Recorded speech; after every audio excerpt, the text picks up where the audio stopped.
कार्यक्रम में, और बहुत ही बधाई की पात्र गीतांजलि जी हैं जिन्होंने इस कार्यक्रम को ऑर्गेनाइज किया। पहला वंदन, मैं बहुत खुशकिस्मत हूँ आज कि आज मेरे गुरु भी यहाँ पर मौजूद हैं। मैं प्रणाम करता हूँ डॉक्टर सुधीर बातिश जी को, जिनसे मैंने 2013-14 में मेडिकल एस्ट्रोलॉजी पढ़ा था। तो बड़ा लकी हूँ कि आज सुधीर जी यहाँ हैं और मुझे सुनने का मौका मिला है। मैं तो क्या बताऊँ यहाँ पर आज। मैं एक न्यूमरोलॉजिस्ट हूँ और नंबरों की बात करता हूँ। नंबर्स के बारे में क्या बताऊं कि हमारे न्यूमरोलॉजी में 16 प्रकार के पैटर्न इस समय बहुत ज़्यादा प्रचलन में हैं, जिसमें से 5 पैटर्न ऐसे हैं जो कि इंडिया में सबसे ज़्यादा चलते हैं और सबने सुने होंगे। मैं एक बार नाम लेता हूँ: पाइथागोरियन, चैल्डियन, सेफरियन, कबाला एंड कीरो। जब आप न्यूमरोलॉजी करते हैं ना, तो सबसे पहला सवाल आपसे क्या पूछा जाता है? आप कौन सी न्यूमरोलॉजी करते हैं? सबसे पहला सवाल यही होता है, आप कौन सी न्यूमरोलॉजी करते हैं। अब ये कौन सी क्या है? Numerology is numerology. कौन सी का क्या मतलब? और सबसे बड़ी विडंबना क्या है कि रटी रटाई थ्योरीज के ऊपर हम लोग चलते हैं। रटी रटाई थ्योरीज के ऊपर, ये ग्रिड लिया, ये कर दिया, वो कर दिया, दैट इज रटी रटाई थ्योरी। कभी हमने इससे बाहर की बात सोची? नहीं सोची। चलिए, जिनको न्यूमरोलॉजी पढ़ना है, सीखना है, वो बहुत सारी किताबें दी हुई हैं। मेरे YouTube चैनल पे भी देख लीजिएगा, बहुत सारी जगह आपको मिल जाएगी न्यूमरोलॉजी। मैं आज आपको एक थीम दे रहा हूं और उस पर सोचिएगा जरा, और फिर हम उसी थीम पे बात करें। नेम न्यूमरोलॉजिस्ट कितने हैं यहां पर जो नेम न्यूमरोलॉजी करते हैं? कोई है जो नाम चेंज करने के प्रोसेस पे काम करता है? नेम न्यूमरोलॉजी कौन करता है? कोई नहीं। अक्सर हमारी जिंदगी में ना सबसे बड़ी गलती हमसे क्या होती है कि जब हम किसी का नाम चेंज करते हैं ना, तो उस नंबर को यूज करते समय एस्ट्रोलॉजिकली उस प्लैनेट की पोजीशन उसके वैदिक चार्ट में चेक ही नहीं करते, और बाद में कहते हैं यार मैं तो नाम चेंज किया था, मुझे इसके रिजल्ट ही नहीं मिले। एक कॉम्बिनेशन आया और फटाफट से एक न्यूमरोलॉजिस्ट ने उसको देखा है, यार ये तो कॉम्बिनेशन है, इसको तो 5 नंबर देना चाहिए, और 5 नंबर जैसे ही देंगे ना, इसकी तो जिंदगी में ड्रास्टिक चेंजेस आ गए। और बाद में पता लगा जी उसकी जन्म कुंडली के अंदर बुध नीच का था, और हमने उसको 5 नंबर एक्टिव करवा दिया। और जब उसको 5 नंबर एक्टिव करवाया तो उसकी तो जिंदगी चेंज हो गई। जब पॉजिटिव रिजल्ट आने चाहिए तो वो नेगेटिव आने शुरू हो गए। क्यों? क्योंकि आपने उसकी कुंडली के नीच ग्रह को एक्टिव कर दिया। और बहुत सारे न्यूमरोलॉजिस्ट ऐसे भी होंगे जिनको एस्ट्रोलॉजी नहीं आती होगी, तो वो क्या करें? उनको कैसे पता लगेगा कि ये उसकी कुंडली में नीच का था या उच्च का था? वो क्या करेगा बेचारा? ये मेरे सामने एक केस आया था आज से 3-4 साल पहले, तो हमने इस पे बहुत ज्यादा डिटेल स्टडी करना शुरू किया, इसको कनेक्शन बनाना शुरू किया एस्ट्रोलॉजी के साथ। अभी मैं आपको एक थीम देता हूं, किताबी ज्ञान से बाहर आ जाइए, एक नया कंसेप्ट मैं आपके सामने लेके आ रहा हूं। 12 राशियां, 9 ग्रह, 9 नंबर्स, मल्टीप्लाई कीजिए आपस में सबको। 12 और 9 को मल्टीप्लाई करेंगे तो 108 आता है। और अक्सर न्यूमरोलॉजिस्ट ये जानते हैं कि 108 का आंकड़ा न्यूमरोलॉजी में सबसे बेस्ट आंकड़ा माना जाता है, क्योंकि जब हम न्यूमरोलॉजी में प्रश्न शास्त्र को यूज करते हैं, तो प्रश्न शास्त्र को यूज करते हुए हम लोग 108 नंबर तक यूज करते हैं उसको। तो अब 108 नंबर को 12 राशियों में फिर से डिवाइड कर दीजिए। कैसे? हर राशि को 9 नंबर दे दीजिए। मेष राशि को नंबर दीजिए 1 से लेकर 9 तक, वृषभ को दीजिए 10 से लेकर 18 तक, 19 से लेकर 27 मिथुन को दे दीजिए, और इसी तरह करते करते करते जो 108 तक का नंबर है वो मीन राशि तक आ जाएगा आपके पास। और प्लैनेटरी पोजीशन को ठीक करने का सबसे बेस्ट तरीका इसमें क्या रहता है न्यूमरोलॉजी में? वो ये रहता है कि अगर आपको बुध यूज करना है, अगर आपको मरक्यूरी का नंबर देना है, तो उच्च के मरक्यूरी का नंबर देना है। तो उच्च के मरक्यूरी का नंबर कौन सी राशि में आएगा? कौन सी राशि में उच्च का मरक्यूरी होता है? 6 में, और 6 के नंबर्स कहां से आएंगे? 45 से लेके 54 तक। तो मरक्यूरी का नंबर कौन सा होगा यहां पर? 50। यूज 50। और इन शॉर्ट आप इस पे काम कीजिएगा, लेकिन मैं आपको ब्रीफ में बता देता हूं कुछ चीजें जो आपके लिए बड़ी हेल्पफुल रहेगी, क्योंकि समय हमारे पास कम रहेगा, लेकिन मैं आपको सिर्फ रिजल्ट बता रहा हूं उसके, वो आपके लिए बेनिफिशियल होंगे।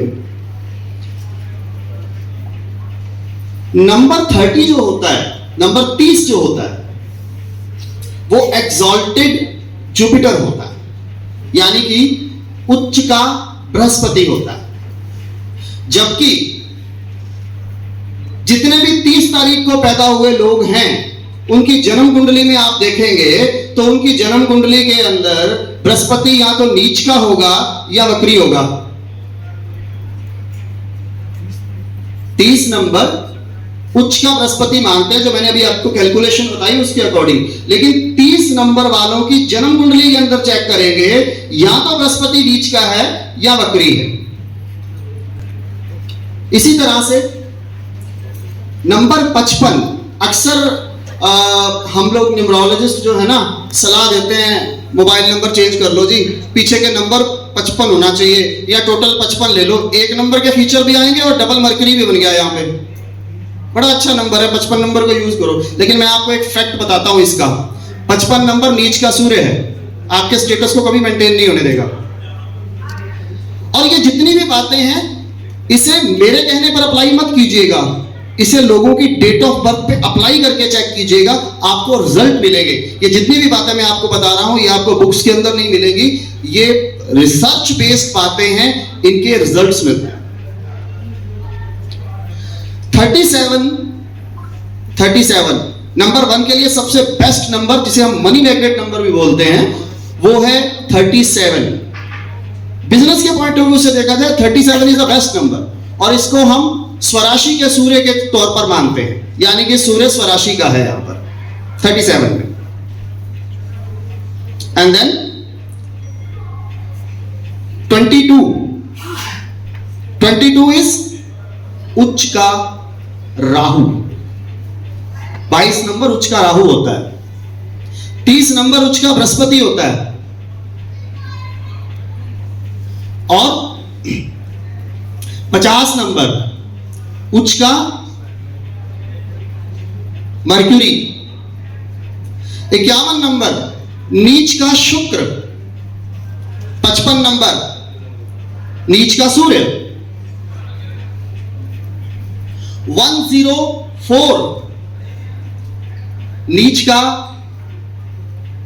बृहस्पति, और 105 उच्च का शुक्र। ये सब एस्ट्रोलॉजी कनेक्शंस के रिजल्ट्स बता रहा हूं, इसके ऊपर रिसर्चेस तो बहुत हैं।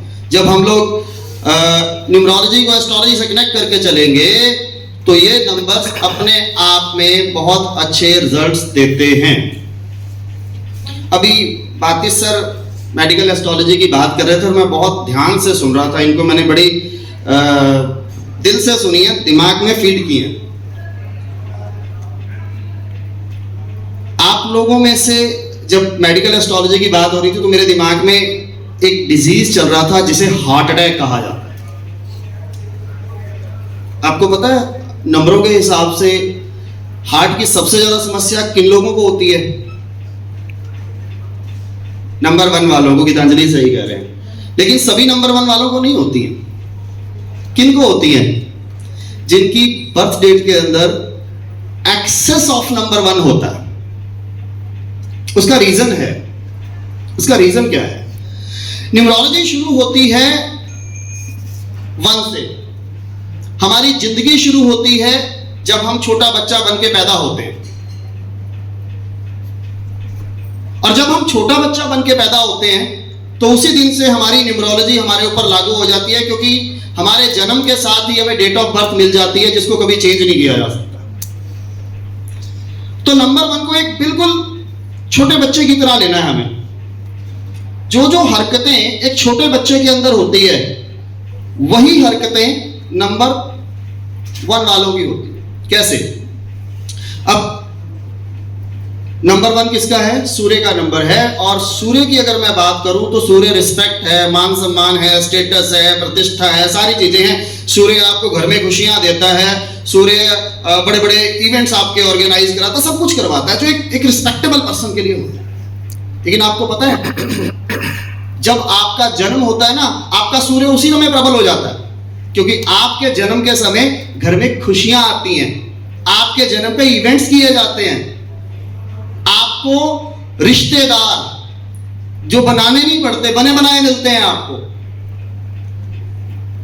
आपके कौन मामा है, आपके कौन चाचा है, आपके कौन ताऊ है, ये गॉड गिफ्ट देके सूर्य भेजता ही है। रिश्तों को भी बच्चे के पैदा होने के साथ मिल गए, और उत्तराधिकारी बना के भेजता है। आप अपने पिता के बना बनाए उत्तराधिकारी बनते हैं, बने बनाए उत्तराधिकारी। आपके घर में आपके जन्म के समय खुशियां बांटी जाती हैं, फंक्शंस किए जाते हैं, जगराते होते हैं, पार्टियां होती हैं। सूर्य तो प्रबल हो गया, लेकिन एक समस्या जो उस छोटे बच्चे के साथ नहीं है, जो बहुत बड़ी दिक्कत है। परमात्मा ने उसको सब कुछ दे दिया, रिश्ते दे दिए, फंक्शंस ऑर्गेनाइज किए जा रहे हैं, सब कुछ किया जा रहा है, लेकिन परमात्मा ने उसको जुबान नहीं दी। और अगर एक छोटे बच्चे के पेट में दर्द हो जाए ना, तो वो नहीं बता सकता आपको कुछ भी, वो रोएगा, वो चिल्लाएगा। और हम क्या करते हैं छोटे बच्चे के साथ? उसको उठा के बाहर लेकर जाते हैं, घुमाते हैं, और कोई उसे कहता है ले बेटा टॉफी ले ले, वो देख मून, वो चंदा मामा है, ये टॉय है। उसका मन रुझाने की कोशिश करते हैं, लेकिन वो कहने की कोशिश क्या कर रहा है, शायद हम उस चीज के ऊपर फोकस ही नहीं करते, क्योंकि हमें पता ही नहीं लगता वो बच्चा हमें कहने की कोशिश क्या कर रहा है। सेम समस्या नंबर 1 के साथ बहुत बड़ी रहती है कि हमारे दिल के अंदर क्या चल रहा है, हमारी फीलिंग्स क्या हैं, हमारे इमोशंस क्या हैं, हम कहना क्या चाहते हैं। और जब कोई व्यक्ति अपने दिल की भावनाएं दूसरों के सामने सही तरीके से नहीं रख पाएगा, या हमारी भावनाओं को समझा नहीं जाएगा, तो क्या होगा? अंदर ही अंदर हम लोग डैमेज होना शुरू होंगे, और हार्ट के सबसे ज्यादा इश्यूज इसी वजह से आते हैं। और जिनकी डेट ऑफ बर्थ में 1 जो है वो एक्सेस में होता है, उनके साथ ये बहुत बड़ी समस्या है। और प्रैक्टिकली देखा जाए कि जिनकी डेट ऑफ बर्थ में 1 ज्यादा बार आता है, उनको हार्ट इश्यूज होते ही होते हैं। क्यों? क्योंकि अपनी फीलिंग्स को दूसरों के सामने शेयर नहीं कर पाते, और अगर करते हैं तो उसको सही तरीके से समझा नहीं जाता। अब एक देश का प्रधानमंत्री अगर उसको किसी से प्यार हो जाए ना, तो ओपनली अनाउंस नहीं कर सकता इस चीज को। क्यों? मीडिया इशू बन जाएगा, जो विपक्षी हैं उसको घेर लेंगे, वो बेचारा क्या करेगा? अंदर ही अंदर दबा के रखेगा, उसको अंदर ही अंदर दबा के रखेगा, और फिर फीलिंग्स को दबाएगा। तो एक टाइम पे आके ऐसा होता है जब फीलिंग्स इतनी ज्यादा दब जाती हैं कि वो एकदम से फूटती। यही हार्ट इश्यूज का बहुत बड़ा फैक्टर है। न्यूमरोलॉजी को किसी नंबर्स के हिसाब से ना लीजिए, न्यूमरोलॉजी को एक साइकोलॉजी के हिसाब से लीजिए। मेरा मानना यह है कि न्यूमरोलॉजी आपकी बेसिक साइकोलॉजी को पढ़ने में आपकी बहुत बड़ी मदद करती है। और जिनको एस्ट्रोलॉजी आती है उनको न्यूमरोलॉजी को बहुत अच्छे तरीके से जरूर पढ़ना चाहिए, क्योंकि एक व्यक्ति की साइकोलॉजी, इंसान के पास जितनी भी प्रॉब्लम्स हो उसकी जिंदगी के अंदर, जितनी मर्जी प्रॉब्लम्स हो, उसकी अपनी सोच की वजह से आती है। अगर उसकी सोच अच्छी है तो अपनी लाइफ की प्रॉब्लम्स को वो दूर कर सकता है, लेकिन उसकी सोच ही अच्छी नहीं है तो क्या होगा? एक्सेप्शन और रिजेक्शन 2 चीजें आती हैं। आप किसी चीज को रिजेक्ट करते जा रहे हैं, वो आपको तंग नहीं करेगी कभी भी। और अगर आप किसी चीज को एक्सेप्ट कर रहे हैं तो वो आपको तंग करेगी 100%। राइट? तो इसीलिए आपकी अपनी सोच, आपकी अपनी साइकोलॉजी आपकी जिंदगी में बहुत सारी समस्याओं को खुद जन्म देती है। उसके पीछे कोई इफ एंड बट एंड कोई कॉज है ही नहीं। फेट एंड फ्री विल का कंसेप्ट सर ने हमें सिखाया था जब हम पढ़ते थे, तो यहां पर फ्री विल का स्ट्रांग होना बहुत जरूरी होता है, और आपकी साइकोलॉजी को समझने के लिए न्यूमरोलॉजी बेस्ट ऑप्शन नहीं हो सकता। और छोटी छोटी चीजें बता रहा हूं, यहां पर नॉलेज की बात चल रही है, थोड़ा सा इसको अध्यात्म से जोड़ते हैं। लर्निंग से जोड़ते हैं, क्योंकि यहां पर अभी लर्निंग की बात हुई थी, सोचने की बात हुई थी। आपकी डेट ऑफ बर्थ के 3 नंबर्स, नंबर 3, 5 एंड 7, ये आपको स्पिरिचुअल बनाते हैं, ये आपको लर्नर्स बनाते हैं। अध्यात्म से जोड़ रहा हूं इसको। अब अध्यात्म को मैं 3 कैटेगरीज में बांट रहा हूं यहां पर। स्पिरिचुअलिज्म को भी अब 3 कैटेगरी में यहां पर बांट रहा हूं। एक व्यक्ति जिसको बुक्स पढ़ने का बहुत शौक है, ज्ञान हासिल करने का बहुत शौक है, मैं उसको आध्यात्मिक ही मानता हूं, क्योंकि उसको ज्ञान अर्जित करना अच्छा लगता है, वो एक स्पिरिचुअल पर्सन। दूसरा व्यक्ति मेरे जैसा, जिसे कुछ नहीं आता लेकिन वो स्टेज पे आके बकवास बहुत करता है और लोग सुनते भी बहुत हैं उसको, एक कैटेगरी वो हो गई। और तीसरी कैटेगरी, जिसको ना किताबें चाहिए और ना उसको अपना ज्ञान किसी को देना है, वो बंद कमरे में मेडिटेशन करता है और परमात्मा के साथ अपना डायरेक्ट कनेक्शन बनाता है। ये 3 तरह की कैटेगरी हो गई। और ये कॉम्बिनेशन न्यूमरोलॉजी के अंदर 3, 5 एंड 7 नंबर से बनता है, यानी कि जिनकी डेट ऑफ बर्थ के अंदर 3, 5 एंड 7 तीनों ही नंबर्स होते हैं, वो एक स्पिरिचुअल पर्सन होता है, वो एक आध्यात्मिक पर्सन होता है। और ये 3 कैटेगरीज उसको देखने को मिलती हैं। कैसे? अब नंबर 3, 5 एंड 7 तीनों ही नंबर आपके पास हैं, लेकिन 3 ज्यादा बार है, 3 अधिक है, तो आप पहली कैटेगरी में आ जाते हैं, यानी कि आपको आध्यात्मिक बुक्स पढ़ने का बहुत शौक है, ज्ञान हासिल करने का शौक है, किसी भी तरह का ज्ञान हो सकता है। यानी कि आप वेद पढ़ते हैं, आप अध्यात्म की बातें पढ़ते हैं, आप कुछ ना कुछ जिंदगी में सीखते ही रहते हैं। आप स्पिरिचुअल हैं, लेकिन आपका जो शौक है स्पिरिचुअलिज्म में, वो सिर्फ और सिर्फ ज्ञान हासिल करना है, कि आपको नॉलेज चाहिए, जितना ज्यादा सीख सकूं उतना सीखूं। आपको मतलब नहीं है कि आपको उसको किसी को बांटना है या नहीं बांटना है, नो, आपको नॉलेज चाहिए, आप सीखना चाहते हैं। और दूसरी कैटेगरी 3, 5, 7 आपकी डेट ऑफ बर्थ में है, लेकिन 5 नंबर जो है वो ज्यादा बार आ रहा है।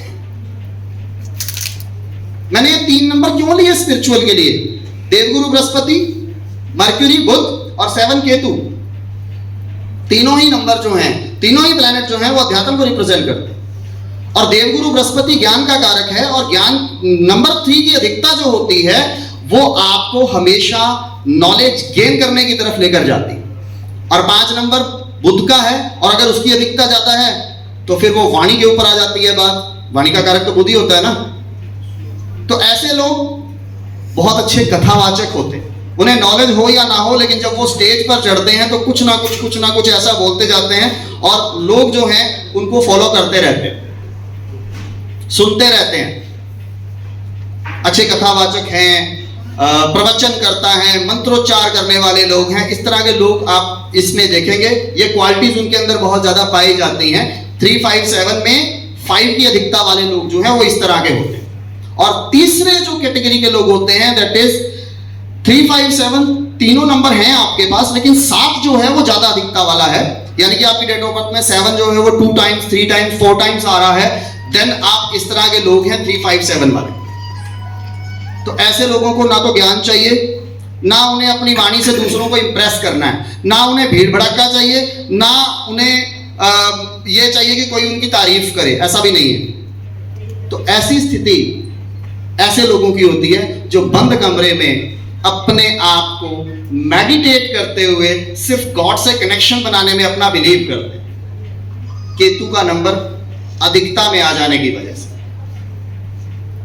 तो स्पिरिचुअलिज्म को इस कैटेगरी से, इस तथ्य से देखा जा सकता है। लेकिन ये कॉम्बिनेशन आप पे तब लागू होता है जब आपके पास तीनों नंबर हो। अगर एक भी नंबर इधर उधर हो गया तो ये पूरा का पूरा कंसेप्ट नहीं लगेगा उसको। तीनों नंबर का कॉम्बिनेशन आता है। और इसका रिवर्स भी ले लूं मैं, इसका रिवर्स मैं ऐसे लूं कि आपके पास तीनों ही नंबर नहीं है। इसका रिवर्स ये है कि आपके पास ना तो डेट ऑफ बर्थ में 3 है, ना 5 है, ना 7 है। तो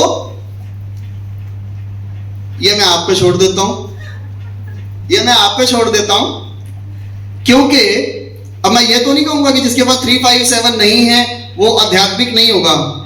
बस इतना कहूंगा, जिनके पास 357 नहीं है उनसे अच्छा ज्योतिषी कोई नहीं हो सकता। अब लोग कहेंगे जी ना तो 3 है, ना 5 है, ना 7 है, फिर ज्योतिषी कैसे अच्छा हो गया? बिकॉज ये जो नंबर है ये डीप रिसर्चर होने का नंबर है, यानी कि तीनों नंबरों की मिसिंग आपको डीप रिसर्चर बनाती है, आपको गहराई में लेके जाती है। तो कैलकुलेशन के मामले में ऐसे लोग बहुत अच्छे होते हैं जिनके पास तीनों ही नंबर नहीं होते, इंक्वायरर होते हैं। उनकी जिंदगी में हर चीज की, क्योंकि विश्वास नहीं करते ना, बिलीव नहीं करते, उन्हें तथ्य चाहिए, तो वो रिसर्च करते हैं उस चीज के ऊपर। और अगर वो एस्ट्रोलॉजी में रिसर्च करने लग जाएं तो उनसे बड़ा एस्ट्रोलॉजर कोई नहीं हो सकता। पर्ची आ गई है। Thank you so much.